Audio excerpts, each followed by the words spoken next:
Our delivery was a little difficult. The doctor was there, and she's sensing trauma. She's telling Robin at a certain point, you gotta push, honey, you gotta push. So I turned to Robin and I go, come on, push it! Push that thing! God damn it, push that thing! Let's go, let's go! And she goes, don't talk!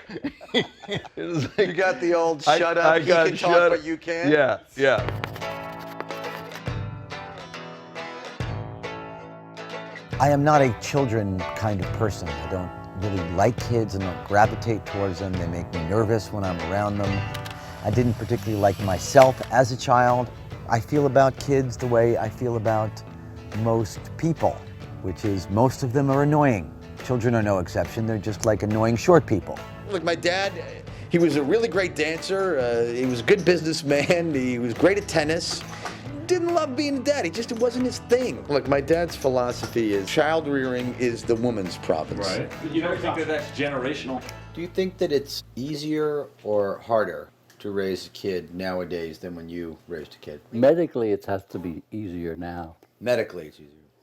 I wanted to start shooting this film about my friends who were daddies, and because I had a dilemma about whether I want to be a dad or not, and having kids, and the closest thing I have to a child is Annie. Annie's low maintenance even for a dog, it always has been. So my lovely girlfriend Katie and I had been together for a bunch of years.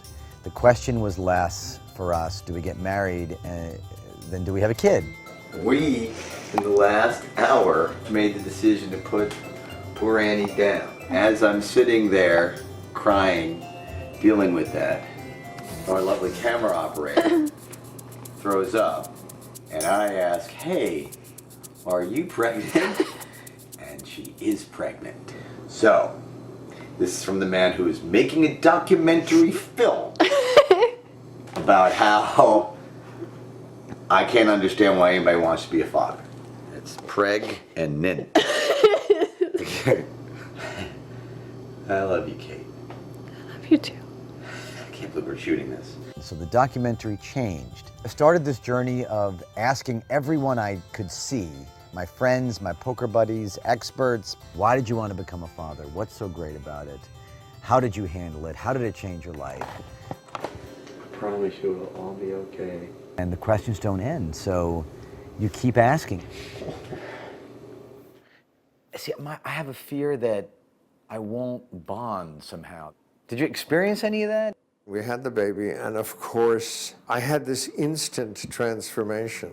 It was love at first sight. Having a kid will be like falling in love for the first time when you're 12, but every day, which it absolutely has been. There are times when I literally will say, I'm leaving town because my children are acting too much like me. You know, if you really love them, you just disappear for a year. Or you can say there are times when you're like, right, I could kill her. Right. But you wouldn't. That's good advice. Don't kill them. Kate's getting ready to get on the old table here. You like these stirrups, right? These are the good kind? There's no good stirrup. No. Oh, no way. Oh my God. Oh, it's real. So everything looks fantastic. This was really fun and actually helpful. I'll talk to you again when he's in prison. Are you a daddy by any chance? Your father? You are? I'll have my first kid soon. Oh, nice. And any advice for me about being a father at all? Everything you're worried about now will not be what you worry about then. See, everybody gives me these vague, poetic answers, like everything changes. Can you break that? It's not a bad thing. The phases will drive you up a wall. You'll be like, I cannot take the, whatever it is, the colicky phase, right, the diaper phase, and they keep going. They pass, and nobody ever tells you that in the books. This too shall pass.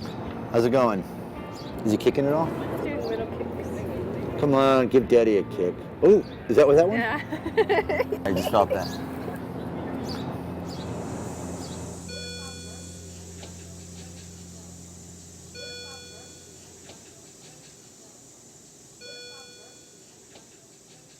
So we have a problem. The baby has to come out 10 weeks early. Kate is really sick.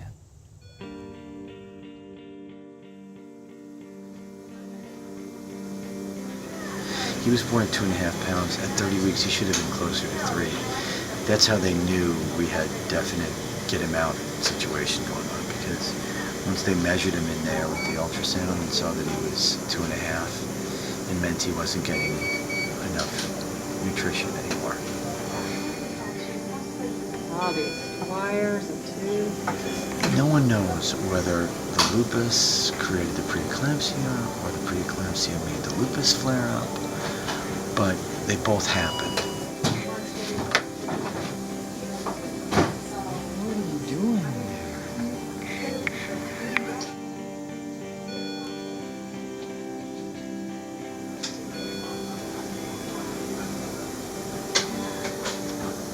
11 days old today. He's up to 2 pounds, 14 ounces. He was born at 2'9", went down to 2'5".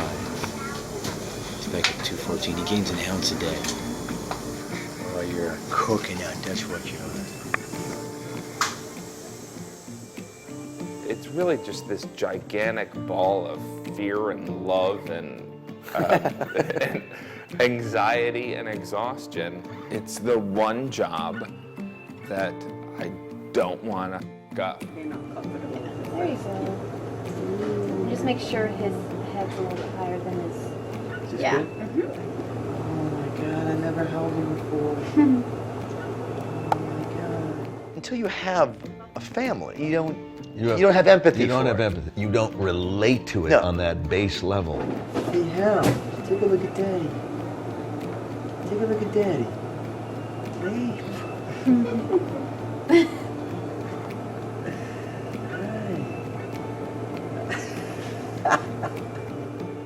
But the thing that's happened to me too is that, has there been a sense of fear that has come into your life? Oh, you mean worry for them? Yeah. Oh, absolutely.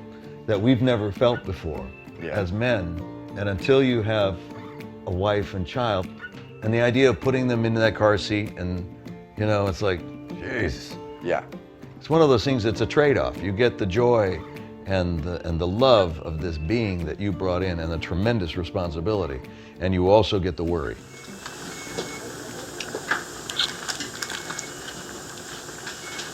How's it going, buddy?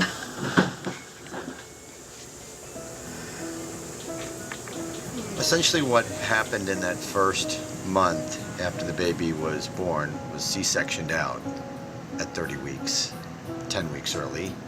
Baby was in the NICU, ended up being in the neonatal intensive care unit for 7 weeks. And in that first, especially 2-3 weeks, Katie was in a bad way. I essentially had to be the one to go to the NICU all the time to be with the baby at the incubator. You know, even if your baby's all right, which thank God he was, all around you are other babies not all right. Fisticuffs? Come on, stand here, come on. Come on. As a father of 11 weeks, I'm able to answer one question that guys couldn't answer for me. You just want them to be okay. You're so grateful when the kid is healthy. You're like, fine, up late, diapers, screaming in the house, whatever. You'll take that deal in a heartbeat.